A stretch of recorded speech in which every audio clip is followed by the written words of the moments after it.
Hello friends, आप सभी को स्वागत है हमारे आज के टॉपिक रिप्रोडक्शन इन प्लांट्स के पार्ट 2 में। पिछले पार्ट में हमने एसेक्सुअल रिप्रोडक्शन के बारे में पढ़ा था और अब हम पढ़ेंगे सेक्सुअल रिप्रोडक्शन इन प्लांट्स के बारे में। फ्रेंड्स, आप सभी का स्वागत है हमारे channel learning with Abhinav and Shubham Jain में। चलिए शुरू करते हैं। फ्रेंड्स, पिछले पार्ट में हमने पढ़ लिया था एसेक्सुअल रिप्रोडक्शन के बारे में और हम इस पार्ट में पढ़ेंगे सेक्सुअल रिप्रोडक्शन के बारे में। अगर आपने पहला पार्ट नहीं देखा है तो उस पार्ट की लिंक डिस्क्रिप्शन में दी हुई है, उसको भी ज़रूर देख लीजिएगा। अब हम देखते हैं कि सेक्सुअल रिप्रोडक्शन के बारे में। उससे पहले हमें फिर से फ्लावर के पार्ट्स को फिर से देखना होगा। फ्रेंड्स, ये देखिए यहाँ पर 4 पार्ट दिखाए गए हैं फ्लावर के। ये जो कलरफुल पार्ट है वो हमारा पेटल है और ये जो नीचे की जो पत्तियाँ निकली हैं बर्ड को प्रोटेक्ट करने के लिए जो होती हैं वो हमारे सेपल हैं और ये हमारा पिस्टिल है। और यहाँ से आपको स्टेमन दिखाया गया है जो मेल रिप्रोडक्टिव पार्ट है और ये आपको पिस्टिल दिखाया गया जो फीमेल रिप्रोडक्टिव पार्ट है। ये मेल रिप्रोडक्टिव पार्ट के 2 पार्ट्स होते हैं,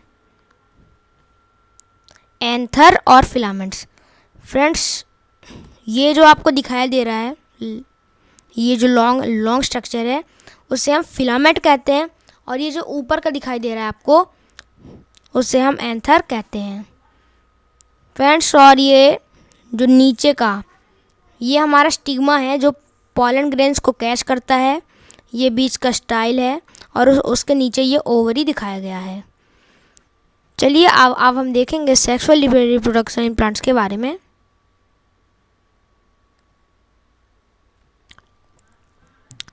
फ्रेंड्स, अब सेक्सुअल रिप्रोडक्शन में सबसे पहले क्या होता है, जो एंथर है मेल रिप्रोडक्टिव पार्ट, स्टेमन का पार्ट जो है एंथर, उसमें पॉलन ग्रेन्स होते हैं जो मेल गेमेट्स प्रोड्यूस करते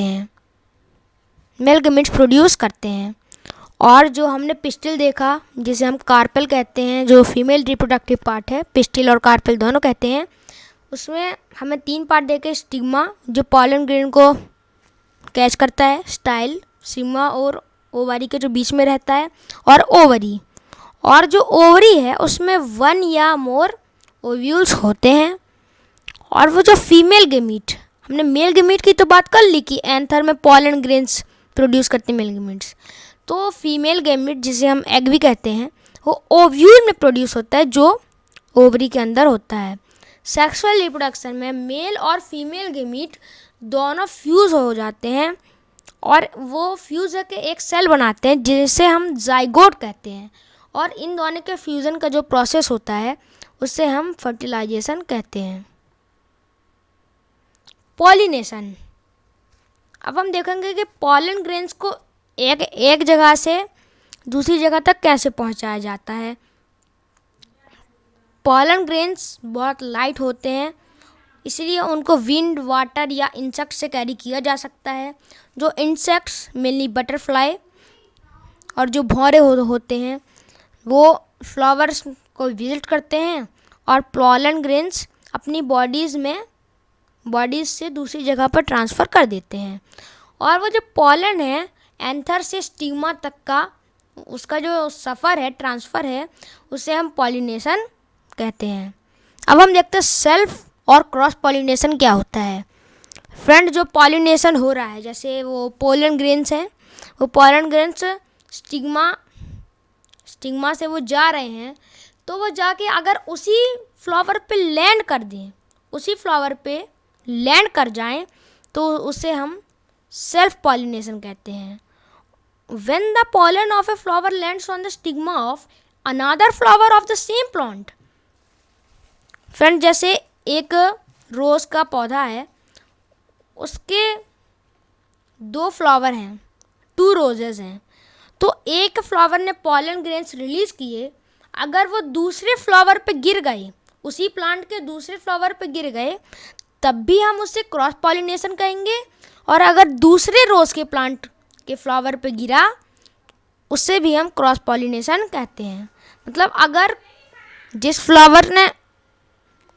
फ्लावर ने पॉलन ग्रेन्स, जब पॉलन ग्रेन्स सेम फ्लावर पे लैंड करेंगे तो हम उसे सेल्फ पॉलिनेशन कहेंगे, और जब दूसरे फ्लावर पे लैंड करेंगे तो हम उसे क्रॉस पॉलिनेशन कहेंगे। अब हम देखते हैं फ्रूट्स और सीड के बारे में। जब फर्टिलाइजेशन होता है, मेल और फीमेल के में जब फ्यूज़ हो जाते हैं तो ओवरी, जो पिस्टिल का थर्ड पार्ट होता है, वो फ्रूट बन जाता है, और जो अदर पार्ट्स हैं वो फ्लावर के वो झड़ जाते हैं। जैसे सेपल हो गया, पेटल हो गया, स्टेमन के भी 2 पार्ट, एंथर, फिलामेंट, वो जड़ जाते हैं और सिर्फ फ्लावर बचता है। तो वो जो फ्रूट है वो राइपेंड ओवरी होता है, वो पकी हुई ओवरी होता है। और जो ओवरी के अंदर ओव्यूल्स हैं, जो एक या उससे ज़्यादा हो सकते हैं, वो सीड्स बन जाते हैं। और सीड्स में एक एम्ब्रियो होता है जिससे एक प्रोटेक्टिव सीड कोट, जो उसकी कवरिंग है प्रोटेक्ट करने के लिए, उसको वो प्रोटेक्ट करता है। अब हम देखते हैं सीड डिस्पर्सल के बारे में। अब देखते हैं कि सीड को एक जगह से दूसरी जगह कैसे पहुंचाया जाता है। फ्रेंड्स, सीड डिस्पर्सल भी प्लांट के लिए बहुत आवश्यक होता है, क्योंकि अगर उसका सीड वहीं पर ग्रो कर जाएगा तो पेरेंट प्लांट और उसका जो ऑफस्प्रिंग है, उसने जो न्यू प्लांट प्रोड्यूस किया, उनके बीच में कंपटीशन हो जाएगी सनलाइट और वाटर की और स्पेस की ग्रो करने के लिए कंपटीशन हो जाएगी। इसीलिए प्लांट क्या करता है, अपने सीड को दूर दूर फैला देता है। जैसे कुछ सीड जो इतने हल्के होते हैं कि उनमें विंग्स होते हैं, जैसे मेपल प्लांट का जो सीड होता है, जिसे हम ड्रमस्टिक कहते हैं, वो बहुत, उनके पास विंग्स होते हैं उड़ने के लिए, और वो उड़ के हवा से एक जगह से दूसरी जगह पहुंच जाते हैं। और जो घास होती है, उसके भी बहुत हल्के सीड्स होते हैं, और वो भी दूसरी जगह विंड से ही डिस्पर्सल होते हैं, उनका भी डिस्पर्सल विंड से ही होता है। और आक का पेड़ के सीड्स में हेयर होते हैं, उनको भी विंड उड़ा ले जाती है। तो फ्रेंड्स, हमने देखा कि विंड सीड डिस्पर्सल में कितना इम्पोर्टेंट रोल प्ले करती है। और कुछ सीड्स एनिमल्स से डिस्पर्स किए जाते हैं, जैसे ज़ैंथियम और यूरेना। जैसे उनके वो जो सीड्स होते हैं, वो आप कभी फॉरेस्ट में गए होंगे, वो आपकी शर्ट या फिर टी शर्ट पैंट में चिपक जाते हैं और एक जगह से दूसरी जगह उनका डिस्पर्सल हो जाता है। इनके एग्जांपल है ज़ैंथियम और यूरेना। और कुछ फ्रूट्स बस्ट हो जाते हैं, जैसे वो फट जाते हैं और उनके जो सीड्स हैं वो डिस्पर्स हो जाते हैं, जैसे कस्टर और बलसम के पौधे में होता है। Thank you for watching friends, अगर वीडियो अच्छा लगे तो हमारे चैनल को सब्सक्राइब कर दीजिएगा और वीडियो को भी लाइक कर दीजिएगा, और बेल आइकन को ज़रूर दबा दीजिएगा, जिससे जब भी हम वीडियो डालें आपको नोटिफिकेशन मिल जाए। Thank you friends.